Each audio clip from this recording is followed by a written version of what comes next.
Bom dia, estudantes. Sejam todos muito bem-vindos a mais uma videoaula de ciências. Bom, para aqueles que vão assistir essa videoaula em um outro momento do dia, boa tarde, boa noite, sejam todos muito bem-vindos aí. Para começar nossa videoaula, vocês sabem, né, eu peço sempre, estejam com material de ciências em mãos, então caderno de vocês, material para fazer as anotações, né, já abre o PET em PDF aí no seu computador, no seu celular, ou se você tiver ele impresso, já deixe ele aí perto de vocês, porque no final dessa videoaula vocês vão utilizá-lo, tá bem? Vou compartilhar a minha tela aqui para a gente iniciar. Já coloquem aí no caderno de vocês, né? Vocês sabem que eu gosto de começar com a data. Então, coloquem a data de hoje. Hoje é 1º de outubro de 2020. Então, é 1/10 de 2020. Essa é a nossa aula número 18. Nós estamos trabalhando o PET 4, a quarta semana aí do PET 4, tá bem? Então, essa semana, com a aula de hoje, a gente encerra aí o nosso PET 4. Bom, pessoal, hoje, tá, eu vou explicar para vocês a diferença dessas duas palavras que a gente acaba confundindo aí, tempo e clima. São palavras diferentes e têm significados aí diferentes, tá bem? É importante que vocês não confundam essas duas palavras mais. Tempo é uma análise do estado da atmosfera, tá? E ele é feito em um curto período de tempo. Então, quando os estudiosos aí, né, através de equipamentos, vão estudar o ar, né, a camada atmosférica aí, para poder prever o tempo. Então, eles estudam essa camada atmosférica e conseguem falar como que vai estar o tempo daqui a algumas horas, como que vai estar o tempo amanhã, como que vai estar o tempo na semana que vem. Então, através da análise da atmosfera, eles conseguem aí prever, né, o tempo nesse curto espaço de tempo, horas, dias e semanas, tá? Já o clima é diferente. O clima ele é um conjunto de características, tá, da atmosfera. Exemplo, temperatura da atmosfera, a umidade, a frequência de chuvas, os ventos, a quantidade dos ventos aí.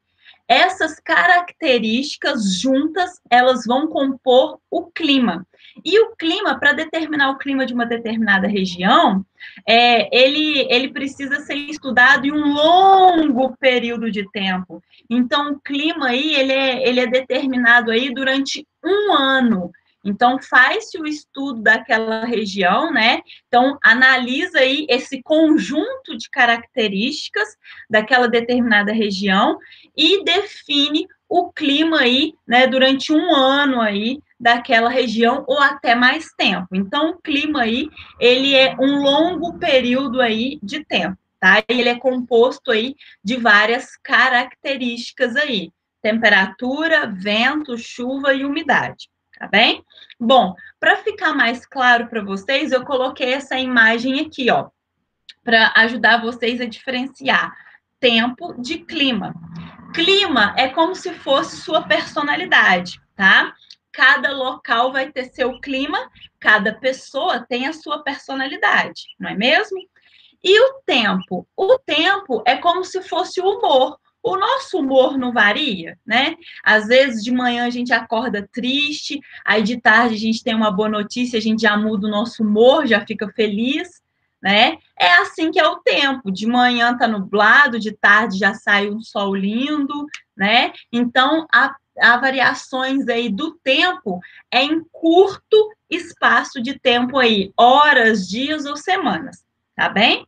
Então, isso aqui é só para ajudar vocês a diferenciar aí esses dois conceitos de tempo e de clima. Bom, nós vamos dar mais atenção ao clima, já que ele é um conjunto de características aí da atmosfera, né? E ele, gente, sofre influência de vários fatores. Na verdade, são 5 fatores que vão acabar interferindo aí, mudando, influenciando o clima aí.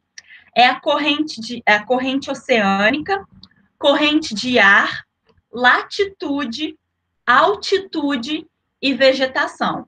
São esses as cinco variáveis, né? Os 5 fatores que, se eles mudam, eles vão acabar mudando o clima aí, tá bem? Bom, primeiro fator que a gente vai estudar, então, né, é as correntes oceânicas. O que significa isso, Amanda? É o movimento da água do mar, é o movimento da massa de água, né, oceânica e a massa de água dos oceanos.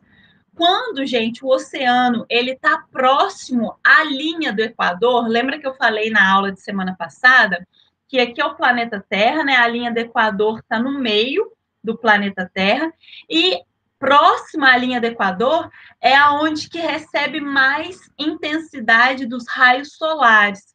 Então, os oceanos que estão próximos aqui, ó, tem uma imagem. Imagina aqui, ó, a linha do Equador passando aqui, ó, tá? Exatamente onde eu estou passando aqui com a setinha. Bom, então essa região recebe muita intensidade luminosa, muitos raios solares. Os mares daquela região, né, eles vão ter águas o quê? Quentes, porque a luz solar, né, a água acaba absorvendo o calor da luz solar. E o que vai acontecer com essa água? Ela evapora com facilidade, então ela passa aí para o estado gasoso, para o estado de vapor, com facilidade.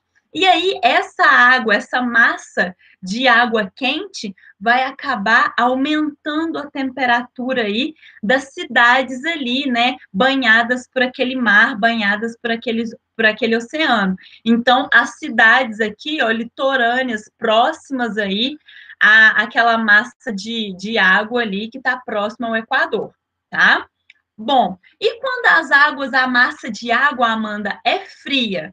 É quando elas estão, esses oceanos, esse mar, está próximo dos polos, seja o polo norte ou o polo sul. Então, a água dos oceanos que está lá no polo norte e no polo sul é uma massa de água fria. Então, ela se movimenta muito lentamente e ela acaba aí diminuindo a temperatura dos países, das cidades, né, que estão ali próximos ao Polo Sul, né, e o Polo Norte. É uma região que não recebe tantos raios luminosos assim. Então, não, essas camadas de água não se aquecem como a água do Equador, que recebe muitos raios solares. Tá? Vou dar um exemplo aí para vocês na prática. Quem aí gosta de praia e já viajou para alguma praia do Nordeste, tá? O Nordeste brasileiro, ele fica bem mais próximo da linha do Equador do que as praias do sul do Brasil, por exemplo, Rio de Janeiro, São Paulo, tá? Santa Catarina. Quem já foi nas praias da região sul ou sudeste do nosso país, pode reparar que a água do mar é fria quando a gente entra. Quem já teve a oportunidade de ir para a praia lá no Nordeste, tá? As águas lá das praias do Nordeste, a água é quentinha. Justamente por quê? Porque está próximo da linha do Equador, então está recebendo muitos raios solares, tá bem? Bom, e o que é massa de ar, Amanda? O nosso segundo fator que vai influenciar no tempo. Massa de ar é a quantidade de ar aí, né, na atmosfera. Esse ar na atmosfera, ele é aquecido pelos raios solares e essa camada de ar, ele tem movimento, ele se movimenta, tá? Eu vou ter aí massa de ar quente, né? Então, quando essa atmosfera foi muito aquecida pelos raios solares, eu vou ter uma massa de ar fria, massa de ar úmida, com muito vapor de água, água no estado gasoso aí, ou massa de ar seca. Quando ocorre o encontro, né? Quando encontra duas massas de ar, como está mostrando aqui para vocês, né, no desenho, na foto de cá, ó, tem uma massa polar, então é o ar que veio aqui, ó, do Polo Sul, né, encontrando com a massa de ar aqui, ó, tropical, que veio aqui, né, dessa região do país aqui. Quando essas duas massas de ar se encontram, nós chamamos de frente de ar. Forma essas nuvens que vai resultar em chuva. Então, o encontro de duas massas de ar resulta em chuva, tá? Então, ó, cuidado para não confundir. Corrente oceânica é a massa de água dos oceanos. Massa de ar é a massa do ar, tá? Da atmosfera aí, tá bem? Próximos fatores aí que vão influenciar no clima. Latitude. O que é a latitude? Aqui está mostrando aqui, ó, nessa imagem, o globo terrestre, a linha do Equador aqui, ó, tá? Latitude é a distância em relação à linha do Equador. Então, quem está próximo aqui da linha do Equador recebe mais raios solares, tá? Então, aqui, ó, vai ter uma temperatura aqui maior. Quem está mais longe do Equador, né? Então, aqui, ó, nos polos, Polo Sul e Polo Norte, que está bem longe do Equador, vai receber menos intensidade, menos luz solar, menor vai ser a temperatura aí, tá bem? Altitude. O que tem a ver a altitude, Amanda? A altitude, o nome já diz, ó, é a altura, é como que está organizado o relevo, tá? Quanto mais alto, menor a temperatura. Quanto mais baixo, né, mais próximo do nível do mar, maior a temperatura. Então, aqui eu coloquei uma imagem para vocês, ó, mostrando a diferença de altitude. Aqui na montanha, a altitude é de 4 quilômetros, tá? E aqui, ó, vamos supor que as cidades que estão aqui, ó, próximo ao nível do mar, aqui a altitude dela é de 1 quilômetro, tá? Então, 1 quilômetro, ela estaria a 1 quilômetro do nível do mar, e aí essa altitude, né, vai aumentando até chegar lá na parte mais alta, que é a montanha, onde eu vou ter uma maior altitude aí. Tá bem, pessoal? Então, quanto mais alto, mais frio. Quanto mais baixo, mais no nível do mar, do oceano, maior é a temperatura, mais quente vai ser, tá? E para a gente encerrar, o último fator que influencia no clima aí é a vegetação, tá? A vegetação, ela vai contribuir aí para o clima de uma determinada região através da umidade, tá? O que acontece? As árvores ali, ó, elas absorvem a radiação do sol, né? A radiação solar. Então, elas, né, absorvem a luz solar, se aquecem, e aí a água que elas têm, elas acabam perdendo essa água em forma de vapor, tá? Para a atmosfera. Então, essa água vai evaporar. A gente fala que é transpiração. As plantas estão transpirando, elas estão liberando vapor de água para a atmosfera. Esse vapor de água é chamado de rios aéreos, porque é água, porém, no estado de vapor, no estado gasoso. E aí, esse vapor de água, né, ele vai caminhando aí para outras regiões, e aí, quando ele vai subindo, ele esfria e volta aí, né, em forma de gotas de chuvas aí, e ele acaba aí chovendo sobre uma determinada região. Então, aqui observe a imagem que eu coloquei para vocês, ó. É uma floresta que os raios solares entrando, né, na floresta e sendo absorvido pelas plantas, pela vegetação, tá? Aí a imagem aqui de baixo, a foto aqui de baixo, tá vendo isso daqui, ó, tá? Isso aqui, essa fumaça branca em cima da floresta, é o vapor de água que a floresta está perdendo, né? Então, era a água que estava nas plantas e essa água foi transformada em estado gasoso e está indo para a atmosfera, tá bem? O que vai acontecer com essa água em vapor? Ó, aí está mostrando aqui os rios aéreos. Esse vapor de água vai formar as nuvens, vai esfriar e vai vir em forma de chuva aí para as cidades. Por isso que é importante, tá? Todas as chuvas que nós temos no nosso país é devido essa transpiração das florestas, da área da vegetação, principalmente a maior floresta que nós temos no nosso país, que é a floresta amazônica. Então, é graças ao vapor de água que as plantas da Amazônia, né, estão liberando para a atmosfera, que garante a chuva nas outras regiões do nosso país. O que acontece aqui, ó, se eu remover a floresta? Sem a floresta, vamos supor que é o que está acontecendo, né? Eles estão retirando a floresta para criar aí área para poder criar o gado. Sem as árvores, a água não é perdida, não tem água para ser transformada no estado gasoso, formar nuvem, formar chuva. Então, o que acontece?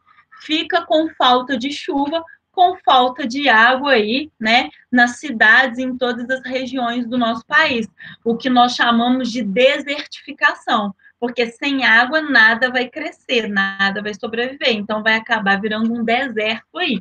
Tá? Por isso que é muito importante a gente manter a vegetação, a camada vegetal, as matas e as florestas. Vocês já devem ter reparado isso. Quando vocês estão entrando numa região de mata, de floresta, o clima lá é mais fresquinho. Justamente porque as plantas, quando elas perdem água, quando elas transpiram, né, elas acabam diminuindo o aquecimento, né, daquela região, então aquela região fica mais fresquinha, né? Se você retirar as plantas, né, imagina um campo aberto, recebendo muito raio solar, imagina você lá no campinho de São José, ou lá naquele campo aberto dos Seclãs. Olha o calor que você vai sentir, porque está tudo aberto, não tem planta para poder, né, perder a água ali em forma de vapor e esfriar, né, refrescar aquela região, tá bem? Bom, pessoal, essa é a nossa videoaula de hoje, tá? Leiam o PET 4, vejam os vídeos, né, sugeridos por ele, façam as atividades do PET 4 aí no seu caderno e, por último, responda o formulário Google aqui abaixo, lembrando que o formulário tem que ser respondido uma única vez, com muita atenção, e anotem no seu caderno quantos acertos vocês tiverem, ok? Bom, é isso. Eu vou ficando por aqui. Bons estudos a todos e tchauzinho!